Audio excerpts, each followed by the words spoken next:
Have you ever felt like your little acts don't matter? Like the small things you do won't change anyone's life? But what if I told you that sometimes the smallest spark can ignite the biggest fire? Tommy was an ordinary woman. She wasn't rich, she wasn't famous, and she didn't think her life was all that special. She worked at a small bakery in her neighborhood, and every morning she would greet her customers with a warm smile. She enjoyed baking bread, but more than that, she enjoyed encouraging people. Whenever someone looked downcast, she would tell them, "You're stronger than you think. Don't give up. God has a plan." One day, a man named Cunnell came into the bakery. He looked tired and defeated, like someone carrying the weight of the world on his shoulders. Tommy noticed, and without thinking much of it, said, "I don't know what you're going through, but remember, God is bigger than your problem."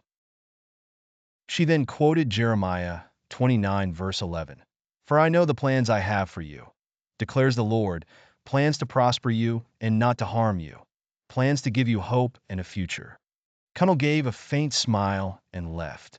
Tommy didn't think about it again, but weeks passed, and Cunnell didn't return to the bakery. She hoped her words had helped, but she never expected to see him again. One rainy afternoon, Tommy was closing the bakery when Cunnell suddenly appeared at the door. But this time he looked different. There was light in his eyes.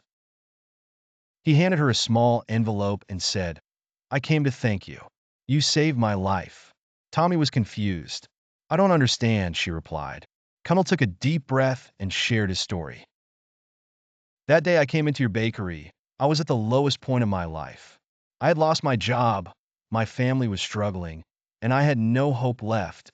I was planning to end my life that very night. But your words, they stopped me. When you said God has a plan for me, it was like I heard it for the first time. I went home and prayed, asking God for help. I decided to give life one more chance. And things began to change. I found a new job, and slowly things started falling into place. Your small words saved me." Tommy was speechless. She had no idea her simple words had such an impact.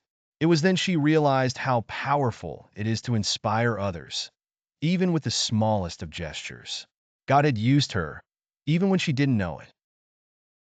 As Cunnell spoke, Tommy's eyes filled with tears, not just from his story, but because she, too, had been on the brink of giving up before she started working at the bakery. Years earlier, she had faced many challenges, losing her job and almost losing her faith. She often thought her life didn't matter. But now, standing there, she understood that God had used her pain to inspire others. Tommy realized the truth of Proverbs 11, verse 25. "A generous person will prosper. Whoever refreshes others will be refreshed." By lifting others up, God had restored her own strength. Never underestimate the power of your words or actions. You may think they're small, but they could be the light someone needs in their darkest moment. Just as Hebrews 10, verse 24 says, "And let us consider how we may spur one another on toward love and good deeds." By inspiring others, you become a vessel for God's love and hope. You never know whose life you might change, just by being kind, just by sharing hope.